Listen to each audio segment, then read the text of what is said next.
Hey guys, today I'm just going to be reviewing the Zion Crane 2 gimbal versus the DJI Ronin S.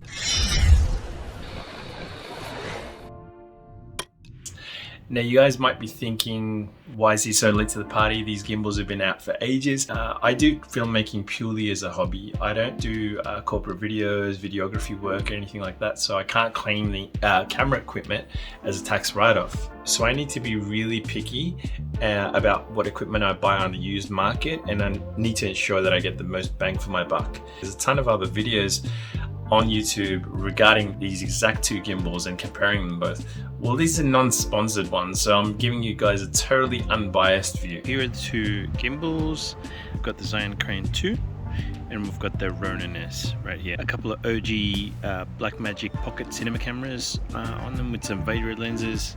Let me just start off by saying that the performance in terms of like actually keeping footage steady is the same on both of them. Obviously control them properly, like when you're walking, have like less bounce in your step, otherwise the footage is going to come out shit regardless. In terms of keeping, you know, the roll and pitch and all that stuff steady between the both of them, it's virtually the same to cover things of convenience between the two. If we take a look at the overall design, the rear component of the Ronin S, it's not blocking the screen. With the Crane 2, it seems like it is blocking the screen. Maybe because I tend to sort of like tilt the gimbal forward, but anyway, so that's not too much of a problem. Handles themselves, the Ronin S seems to be a little bit more ergonomic. And the Crane 2 one's just basically round. They both feel pretty solid.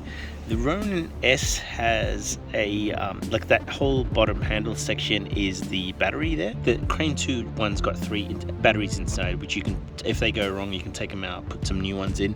Whereas with the Ronin S, you'll have to replace that whole thing, and I'm guessing it's not going to be cheap. The Ronin S has sort of like retained its value a little bit more, but the Crane 2s you can pick up pretty cheaply. Crane 2 comes by standard, comes with the like a focus wheel built in. It doesn't come with the focus gear itself, but it's got the focus wheel there. Ronin S does not.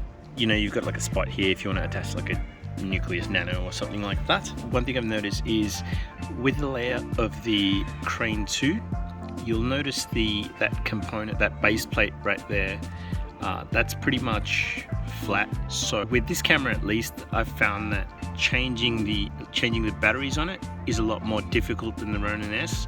If you want to change the batteries on this, you'll have to slide the whole camera out a bit, which is going to, you know, basically it's going to stuff up your balance and you'll have to set it up again. With the Ronin S though, if you see that that base component, it's more of like a curve, and you've got ample clearance right there, so if you want to take out like the battery you can. So that's a big plus for this Ronin S. The other good thing the Ronin S has got over the Crane 2 is the DJI app. I believe there's a couple of apps available for the Crane 2, but it's more about like operating camera operation. Correct me if I'm wrong, guys. With the DJI app, you can basically set all your different things, like different modes that it can use, like these 1, 2, 3 modes, what exactly you want them to do, the motor sensitivity, etc, etc. You can put all those settings in. Although I have noticed that the connection between the app and the gimbal drops out quite frequently. With the Crane 2, you have to do it all via the menu and the jog wheel, but you have to do that in the gimbal, I believe. The build quality on both of these seems to be quite good. Metal design, they feel really solid. If you guys have been using like DJI drones, like, you know, like a Mavic or whatever, you'll be very familiar with these joysticks. They're essentially almost the same, and they feel really solid as well. So like they look like they can handle a fair bit of abuse. Whereas with the Crane 2, it feels very like cheap, like I reckon if I sort of just like tug on that hard enough, that'll probably pop out. So if money's like a big thing, I'd go with the Crane 2 because they're a lot cheaper. I have noticed with the Crane 2, sometimes when like if the camera's not balanced perfectly and you turn it on, it'll go into this crazy sort of like a vibrate mode, and it'll just sort of like get stuck in that mode, and it'll just be shaking until you sort of turn it off and, you know, change some things and then turn it back on. With the Ronin S, I haven't noticed it doing that. If you put them in like really crazy sort of positions or move them like really fast, they both can go a little bit haywire. and then they'll probably like start spinning around trying to correct itself or whatever. And if you got a nice lens on there, it's not a great thing.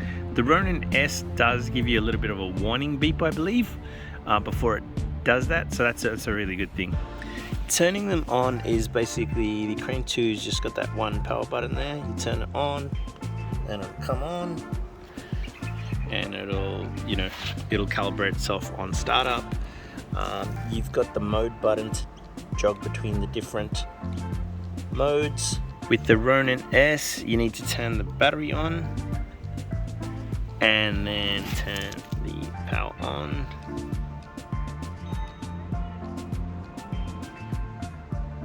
And it'll calibrate itself as well.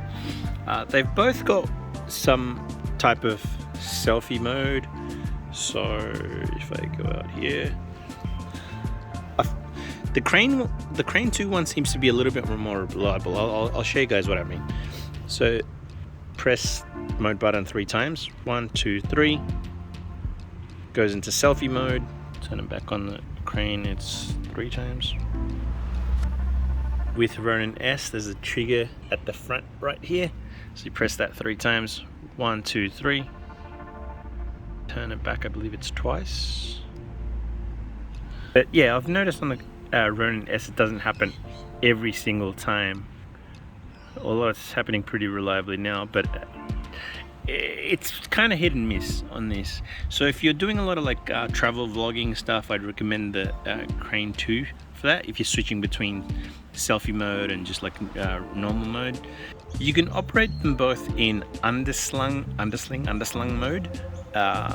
With the Ronin S, it's a little bit more straightforward. Bear in mind, I haven't read the manuals for either of them, but with the Ronin S, the trigger, hold the trigger down and then do that, and now it's in underslung mode. And the same thing if you want to turn it back, hold onto the trigger and do that. The Crane, I'm not too sure. The best luck I've had is basically turning it off, getting it into that underslung mode, and then turning it on, and it'll stay like that. If you guys know of any like easy way, like press one of the buttons and do it, please let me know. The Ronin S does have these customizable options, so you can sort of jog through them. So like for example, that one's been set up on the app to be continuous spin. If I just hold down the joystick, you know, if I want to look up and record some trees or some crap and spin around.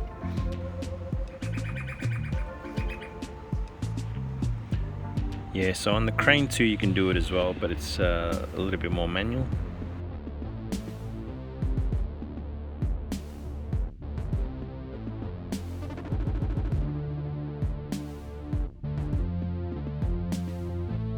I think my go-to gimbal will be the Ronin S, and I'll give you my reasons behind it. They're both going to do the exact same job. Only thing that's being the deciding factor for me at the moment is just convenience, being able to swap out the batteries real quick without having to fiddle around. The app itself, which is, you know, convenient for doing your setting rather than going through all your menu and crap. And yeah, also I haven't noticed that little crazy vibrate thing that it goes into on the Ronin S, so I think I'm gonna hang on to this, guys, and I reckon end up selling. You might be thinking, why doesn't he hold on to both of them? Like I said, I do filmmaking as a hobby, and I can't justify hanging on to 2 pieces of equipment that do exactly the same thing. I could keep it as a spare, but like I said, these guys are so cheap right now that, you know, if this one does break down, I could pick up another one of these like fairly cheaply when I need it. Well, there you go, guys. That was the poor man's review of both these gimbals. Hopefully you got something out of it. If you did, please like and subscribe, and I'll see you in the next one.